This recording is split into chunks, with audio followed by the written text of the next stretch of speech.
नमस्कार। आज हम भारत सरकार की एक काफी बड़ी कार्रवाई पर बात करने वाले हैं। सूचना और प्रसारण मंत्रालय ने हाल ही में 25 ऐप्स और वेबसाइट्स पर पाबंदी लगा दी है। जी हाँ, ये काफी अहम खबर है। और इनमें उल्लू, एएलटी बालाजी मतलब एएलटी और बिग शॉट्स जैसे कुछ आप कह सकती हैं काफी जाने पहचाने नाम भी शामिल हैं।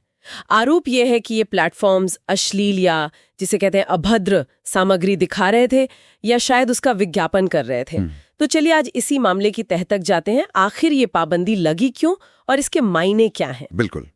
सुनने में तो ये आया है कि ये फैसला एक इंटरनल रिव्यू के बाद हुआ, जिसमें ये पाया गया कि ये प्लेटफॉर्म्स बार बार मतलब लगातार पब्लिक डिसेंसी के जो नियम हैं उनका उल्लंघन कर रहे थे।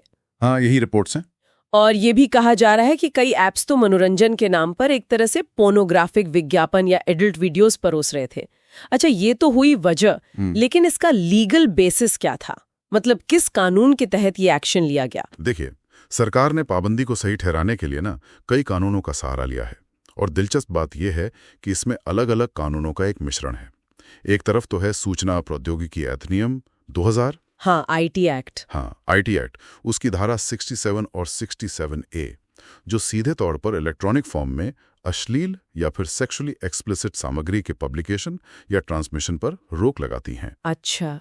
फिर दूसरी तरफ उन्होंने भारतीय न्याय संहिता यानी बीएनएस 2023 का भी हवाला दिया है। ओ, नया वाला कानून। जी हाँ, बीएनएस। उसकी धारा 294 जो पब्लिक प्लेसेस में अश्लील एक्ट्स या गानों को अपराध मानती है। और साथ ही स्त्री अशिष्ट रूपण प्रतिषेध अधिनियम 1986 की धारा 4 भी है। ये महिलाओं के चित्रण से जुड़ा है ना? बिल्कुल। ये मीडिया में महिलाओं के अभद्र चित्रण को दंडनीय बनाती है। यानी सिर्फ ऑनलाइन कंटेंट वाला आईटी एक्ट ही नहीं बल्कि पब्लिक मोरालिटी और महिलाओं के चित्रण से जुड़े कानून भी इस्तेमाल हुए हैं। आपने शायद एक और नियम का भी जिक्र किया था जो प्लेटफॉर्म्स की जिम्मेदारी से जुड़ा है, कुछ सेफ हार्बर जैसा। हाँ, वो बहुत महत्वपूर्ण है। वो है आईटी एक्ट की धारा 79(3)(b। देखिए, आमतौर पर क्या होता है कि जो इंटरमीडिएरीज हैं जैसे फेसबुक, यूट्यूब, उन्हें यूजर्स के कंटेंट के लिए कानूनी कार्रवाई से थोड़ी सुरक्षा मिलती है।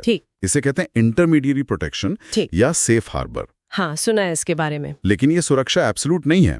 अगर सरकार या कोर्ट इन प्लेटफॉर्म्स को कोई गैर कानूनी सामग्री हटाने का नोटिस देती है और वो उस पर तय समय में कार्रवाई नहीं करते तो फिर ये सेफ हार्बर वाली सुरक्षा उनसे छीन जाती है और फिर उन पर भी कानूनी कार्रवाई हो सकती है। जी। तो ऐसा लगता है कि सरकार इसी नियम का इस्तेमाल करके इन प्लेटफॉर्म्स को जिम्मेदार ठहरा रही है, क्योंकि शायद उन्होंने पहले मिली चेतावनियों पर ध्यान नहीं दिया। समझ गई। तो ये प्रोटेक्शन शर्तों के साथ आता है। अच्छा, तो उल्लू और एएलटी बालाजी जैसे बड़े नामों के अलावा और कौन-कौन से प्लेटफॉर्म्स हैं इस लिस्ट में? क्या ये बस कुछ ही ऐप्स है? नहीं, लिस्ट तो काफी लंबी है। इन बड़े नामों के अलावा भी करीब 20 से ज्यादा और स्ट्रीमिंग सर्विसेज और ऐप्स हैं, जैसे डीसी फ्लिक्स, बूमैक्स, नवारा सालाइट, मोज फ्लिक्स, फूजी, हिट प्राइम, पूरी सूची है। ओ बाप रे, काफी सारे हैं। हाँ, और अहम बात यह है कि इंटरनेट सर्विस प्रोवाइडर्स मतलब आईएसपीज को कहा गया है कि इन सब तक एक्सेस ब्लॉक कर दें। और जैसा मैंने कहा, सूत्रों का कहना है कि इन प्लेटफॉर्म्स को पहले वार्निंग्स मिली थी, पर उन्होंने कथित तौर पर अपनी सामग्री में कोई सुधार नहीं किया। तो ये सिर्फ इन 25 ऐप्स पर हुई कार्रवाई तक ही सीमित मामला नहीं लगता। इसका असर तो शायद पूरे डिजिटल मनोरंजन जगत पर पड़ेगा। इसका मतलब बड़ा संदर्भ क्या हो सकता है? बिल्कुल, आप सही कह रही हैं। इसे भारत का जो ये तेजी से बढ़ता ओटीटी सेक्टर है ना, उसके लिए कड़े संदेश की तरह देखा जा रहा है। सरकार, ऐसा लगता है, कंटेंट की आजादी और जो नैतिक या कानूनी जिम्मेदारियां हैं उनके बीच एक साफ लकीर खींचना चाह रही है। मतलब एक तरह की लक्ष्मण रेखा। हाँ, कह सकते हैं। मंत्रालय ने प्लेटफॉर्म्स और इंटरमीडियरीज को साफ साफ याद दिलाया है कि भाई, अगर आप शिकायतों पर लीगल नोटिस पर एक्शन नहीं लेंगे तो आप पर क्रिमिनल केस भी हो सकता है और ये सेफ हार्बर वाली ढाल भी हट सकती है। इसका मतलब ये हुआ कि प्लेटफॉर्म्स अब ये कहकर आसानी से पल्ला नहीं झाड़ सकते कि अरे कंटेंट तो यूजर ने डाला है, हमारा क्या। उन्हें ज्यादा एक्टिव होना पड़ेगा। हाँ, संकेत तो बिल्कुल यही मिल रहे हैं।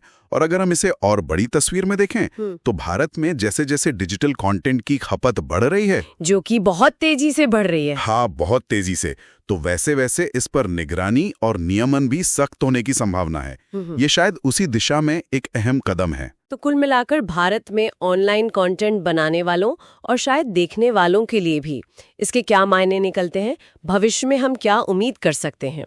देखिए, इस कदम से ना ये जो बहस है अभिव्यक्ति की स्वतंत्रता बनाम सेंसरशिप या कंटेंट मॉडरेशन, ये और तेज होगी, ये तो तय है। और खासकर भारत जैसे विविधता वाले देश में, जहां अश्लीलता या अभद्रता की परिभाषाएं भी बहुत अलग अलग हो सकती हैं लोगों के लिए। हाँ, ये तो बहुत सब्जेक्टिव मसला है। बिल्कुल। तो ये एक बुनियादी सवाल फिर से खड़ा हो जाता है कि ऑनलाइन दुनिया में नियमन कितना हो और अभिव्यक्ति की आज़ादी कितनी हो। इन दोनों के बीच वो सही संतुलन कैसे साधा जाए। ये संतुलन बनाना हमेशा से ही एक चुनौती रही है और मुझे लगता है आगे भी रहेगी। तो संक्षेप में कहें तो सरकार की एक बड़ी कार्रवाई हुई है जिसमें कई कानूनों का इस्तेमाल किया गया है और इसने ओटीटी इंडस्ट्री में निश्चित रूप से एक हलचल तो मचा दी है। कई सवाल भी खड़े कर दिए हैं। हाँ, ये ऑनलाइन कंटेंट प्रोवाइडर्स के लिए एक बहुत स्पष्ट संकेत है कि भाई आपको जवाबदेह बनना होगा और नियमों का पालन करना होगा।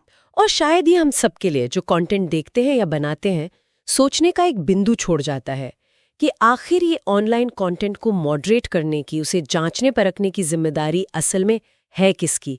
प्लेटफॉर्म की, क्रिएटर की या फिर देखने वाले की?